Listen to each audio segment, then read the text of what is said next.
Je suis Paulin et j'anime les éditions Demain les Flammes.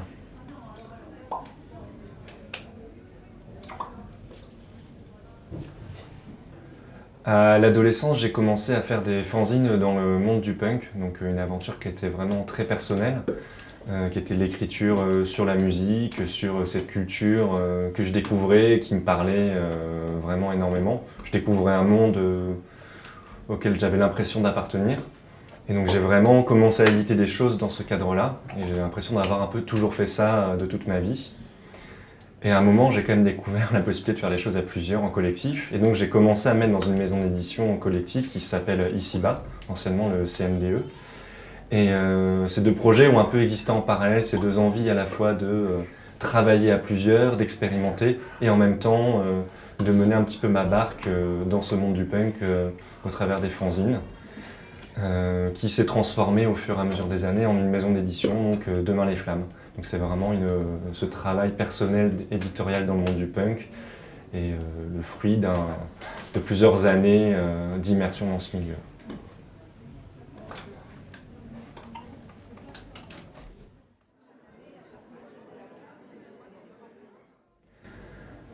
Le punk vu de loin peut avoir l'air d'être un monde étrange, un peu bizarre, rempli de personnages iconoclastes, hauts en couleur. Et c'est vrai qu'il y a de ça quand on est à l'intérieur. Il y a une littérature orale très forte, il y a des parcours rocambolesques, il y a vraiment des rebondissements dans tous les sens. Et je trouve que c'est vraiment un milieu où il y a une littérature en action, une littérature vivante continuellement qui nous entoure. Et avec Demain les Flammes, l'idée est un peu de rendre en livre cette littérature orale qui irrigue tous les pans de cette culture.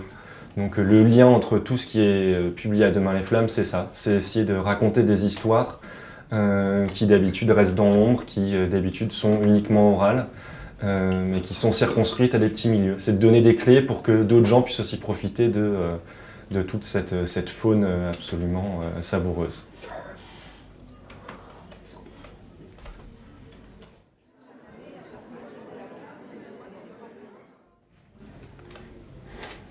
Donc, Take My Life Please de George Tabb est un recueil de nouvelles autobiographique d'un auteur américain, punk de son état, où il raconte son adolescence, sa découverte du punk, sa découverte de la galère, sa découverte de la sexualité, de façon très humoristique, avec une autodérision qui est vraiment au cœur de son propos. Donc c'est un livre où on rit beaucoup, et on rit beaucoup de l'auteur de l'ouvrage.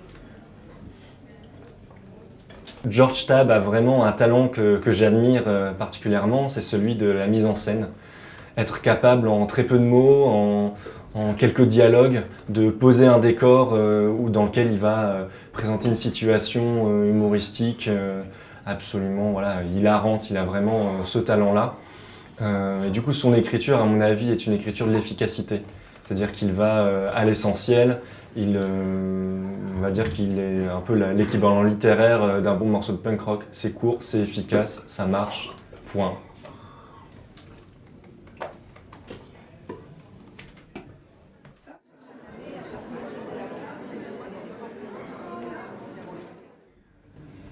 George Tabb, dans ce recueil de nouvelles, parle uniquement de lui-même. Il raconte ses déboires, il raconte des histoires parfois absolument insignifiantes, a priori complètement inintéressantes, mais par son talent narratif, par son sens de la mise en scène, il arrive à amener son sujet ailleurs, en fait. Au lieu de se concentrer uniquement sur ses petits problèmes, il parvient à parler au nom d'une génération. C'est en ça que ce livre vraiment raconte une époque, on est dans les années 70, au début des années 80, où un mouvement culturel de jeunesse massif arrive, le punk, il le découvre, et ça le transforme entièrement, sa vie en devient changée. Et donc en ce sens-là, c'est vraiment un témoignage personnel, mais par cette capacité à parler au nom d'une génération, je trouve que ce recueil est vraiment une manière d'aborder une époque.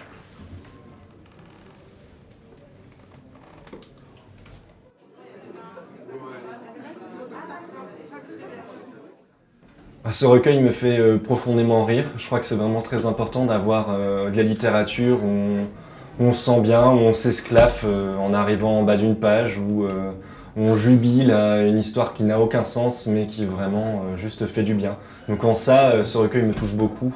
En plus, voilà, de documenter l'envers du décor d'une scène musicale, culturelle, que je peux apprécier et dans laquelle je navigue.